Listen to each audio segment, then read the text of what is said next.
Жыхары беларускіх вёсак усё часцей скардзяцца на зачыненыя крамы, дзіцячыя садкі, пошту. І нават школы людзі запісваюць відэазвароты ў TikTok у 21 стагоддзі. Застаецца без магчымасці купіць хлеб ці адправіць дзіця ў садок. Гэта сапраўдная катастрофа для вёскі. У сваю чаргу Лукашенко на сваёй нарадзе зноў загаварыў пра парадак на месцах. Дыктатар абурыўся тым, што вясковых дзяцей прапануюць вазіць за 10 кіламетраў у іншы дзіцячы садок, а прадукты вяскоўцам падвозяць аўталаўкі. Але замест сістэмнага рашэння ён, як заўсёды, шукае вінаватых. Сдерживают развитие торговли некоторые регуляторные барьеры. Вот интересно, что же это за матерное слово? Опять регуляторика не работает. Вы вообще-то, хочется спросить сами, кто писал, понимаете, что вы пишете? Это, по-вашему, главные помехи для работы сельских магазинов.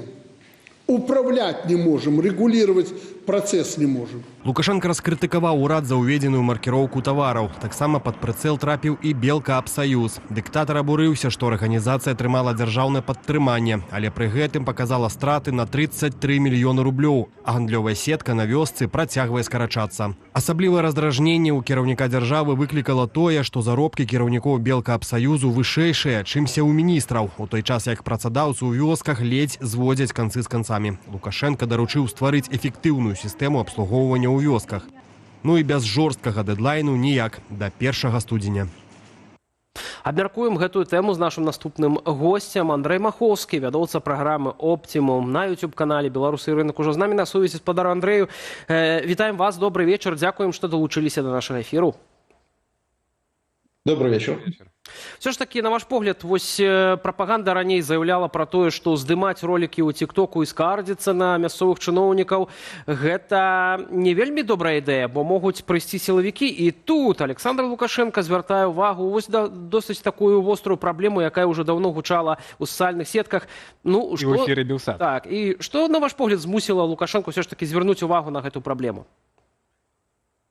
Ну, смотрите, вообще вот ТикТок, ну, то есть тут есть две стороны. Одна сторона, это, конечно, такой, не знаю, популизм, да, Лукашенко думает, что он через ТикТок узнает, что думают люди. Ну, вот это, знаете, халиф Харун аль-Рашид переодевался в нищего и ходил по улицам, а Лукашенко пишут отчеты о том, что говорят люди в ТикТоке, ну, потому что я подозреваю, что сам-то он его не смотрит, сам-то он много раз признавался, что он и мобильником пользоваться не умеет.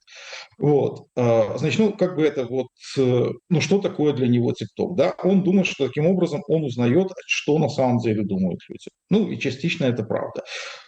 Что касается этой проблемы с магазинами сельскими, ну, это не внезапно, не первый раз, это вообще каждый год повторяется. Правда, обычно они это к концу года затевают вот такое совещание о том, что надо накормить народ перед Новым годом, чтобы у народа на Новый год была еда.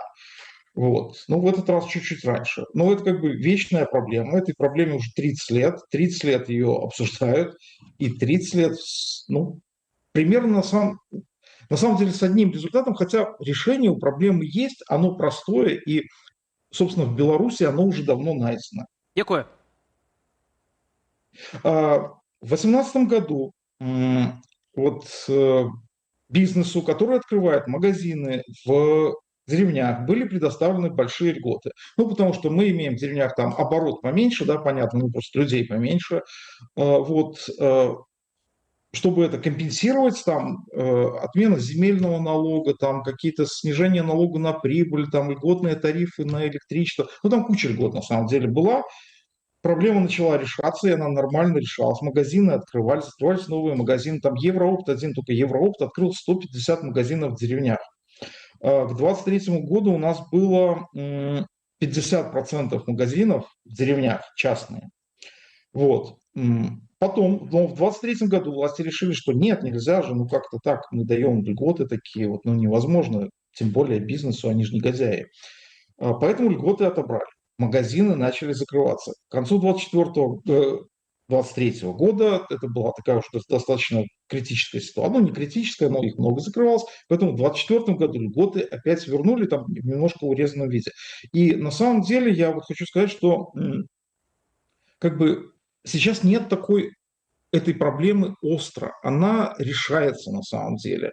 То есть она не решается одномоментно, но новые магазины действительно открываются. Да, при этом больше магазинов закрывается, ну так и людей в деревнях меньше становится. Соответственно, ну, и магазины там не нужны. Вот. Но проблема в том, что Лукашенко не просто хочет решить, как бы, чтобы во всех деревнях были вот магазины, чтобы всем людям было хорошо. Он хочет решить эту проблему в соответствии со своими представлениями о прекрасном. А вот в соответствии с его представлением о прекрасном проблема действительно нерешаема абсолютно. Але ну глядзіце, праблемных раёнаў ён кажа не так і шмат, але перад гэтым вось тэлеграм-пул першага заяўляў пра тое, што ну праблема тычыцца дзесяткаў тысяч мястэчкаў па ўсёй краіне, хаця ў нас в прынцыпе-то ўсяго там 23 тысячы населеных пунктаў, калі лічыць на стан на 1 студзеня. Наколькі масавая гэта можа быць праблема, спадар Андрэю? Ну, смотрите, вот был доклад министра Карповича, да, вернее, министр Карпович отчитывался, и он говорил, что, ну, как бы, несоответствие вот стандартам есть в 26 населенных пунктах. И, честно говоря, я немножко больше верю министру торговли Карповичу, чем пулу первого, который даже не знает, что у нас в стране 23 тысячи населенных пунктов и пишет про какие-то десятки тысяч, у которых есть проблемы. Вот. Проблема решается. Она решается каким образом? Открываются частные магазины просто. Они получают льготы, и ну, людям это выгодно, они открывают магазины. Сейчас магазины начали закрываться, но это потому, что власти ввели там новые правила. В смысле, магазины Белкопсоюза начали закрываться, потому что власти ввели новые правила регулирования, да, и это усложнило работу, там просто продавцы увольняются. Вот. Ну, проблема в том, что Лукашенко не просто хочет решить эту проблему, он хочет решить ее в советском духе, чтобы это был огромный государственный монстр, который будет решать вот в этой деревне вот такой магазин, в этой такой магазин, вот это все будет централизовано, распределяться, отчитываться перед ним, рассказывать об успехах. Ну и вот по такой схеме проблема нерешаема. Мы видим, что ее пытаются решить таким образом 30 лет, я имею в виду, у нас есть Белкопсоюз, да, и с Белкопсоюзом становится все только хуже и хуже. Ну, а решаема она вот, ну, нормальным, естественным путем, когда мы даем льготы там бизнесу, бизнес открывает магазины в деревнях. Спадару Андрей, ну мне, напрыклад, я зачапіўся за тое, што ён у выніку ж вы кажаце, што вот ёсць нібыта рашэнне, але ён сёння крычаў канкрэтнае рашэнне, так што это зноў укрупняць на плечы буйному бізнесу, так буйным сеткам гэта скінуць, то бок нейкім чынам, што чыноўнікі паслухалі, все натавалі, і зараз это будуць перакідваць сапраўды, нейкі працэс у гэтым накірунку будзе адбывацца, да, па адкрыццю гэтых крамах там дзяржаўных ці недзяржаўных сетак. Але разам з тым Лукашенко абрынуўся таксама і на той жа Белкапсаюз, і на менеджераў, як ён казаў, буйных сетак, которые цяпер на блакітным беразе, так, нібыта адпачываюцца. Я вось паглядзеў, ну, што яны нібыта зажраліся, што высокія заробкі ў іх там, а я паглядзеў за мінулы год, дык в цэлым гандаль у Беларусі доля упала на 0,6% ад валовага внутреннага прадукту, так, 9,5 яна займае працэнтаў всего ВУП у гэтым годзе, 10,01 было ў мінулым годзе. Пры гэтым я паглядзеў рэнтабельнасць у рознічным гандлі. Мы не маем паводле апошніх нейкіх месяцаў, так, але напрыканцы мінулага года была на ўзроўні 1%. Это на мяжы мінуса. Весь гандаль у Беларусі, в прынцыпе, сам па сабе знаходзіцца на мяжы мінуса. Дык як можна праблему эту вырашыць з тымі крамамі ў вёсках? Дык у выніку хто яе будзе вырашаць? Это буйныя сеткі? І ці не большым яшчэ мінусам это абрынецца для в цэлым беларускай эканомікі? Ну, смотрите, в том виде, в каком Лукашенко хочет ее решить, это, конечно, будет огромный минус и огромные потери вообще для всех, потому что он ее хочет решить, во-первых, это вот чтобы был Белкопсоюз, государственная структура, а во-вторых, он хочет всех заставить. То есть, ну, у него нет идеи в голове, что бизнес, он как бы, ну, сам, его не надо заставлять. Он идет туда, где у него есть возможность заработать. У него сейчас вот частные магазины на селе открываются. Почему? Ну, потому что есть льготы, потому что есть возможность заработать, да. Вот там прекрасную историю рассказывал министр торговли, да, о том, как открылся частный магазин и как стало все гораздо лучше, чем пока там был Белкопсоюз. Вот. Не надо заставлять туда идти эти сети торговые. Ну, то есть захотят они прийти, ну, прекрасно, пусть приходят. ну, решение, вот, как мы видим, ну, на самом деле, реально, мы видели, что еще в 23 году 50% этих вот магазинов на селе это были частные магазины, то есть не торговые большие сети, Так. да, а магазины, ну, там, где один владелец, ну, у него один магазин, или там у него два-три магазина каких-то, да, очень мелкий бизнес. Вот мы даем этому мелкому бизнесу, ну, возможность работать, а на самом деле просто не надо ему мешать работать. И все работает, все хорошо. Но идея Лукашенко в том, что надо всех заставить. Вот, ну, он же Европу ненавидит, да, это же они отдыхают на Лазурном берегу. Ненавидит он их, потому что он не смог отжать бизнес, да, у Европы, и поэтому как бы они ему очень Ну і неприятны. ў Вот адрозненне им ад хочется заставить Белкапсаюза ім Европу. удалося пабудаваць паспяховы бізнес. Именно, вот, именно. Вот, и вот Спадар Андрэю, я поэтому он выбачаюся, хочет але заставить вельмі Европу. часта абрываецца ваша размова, ці маглі б вы проста бліжэй, можа быць, да мікрафона, да камеры. Абрываецца ваша сувязь з вами. Да, давайте так. Мгм. Так, может быть, лучше. Да, ну, что касается Белкопсоюза, да, смотрите, он опять обрушился на Белкопсоюз, это просто ритуальные танцы, он как минимум 2 раза в год обрушивается на Белкопсоюз, рассказывает, какие они неэффективные. Ну, кажется, если ты видишь 30 лет, эта структура неэффективна, так может с ней надо что-нибудь сделать, может не надо ее пытаться там любой ценой, чтобы она сохранялась вот в том виде, в каком она есть. Может как-то ну, что-то изменить надо. Но нет, потому что это соответствует его представлениям о прекрасном, его воспоминаниям о том, как он был маленький и ходил в деревенский магазин.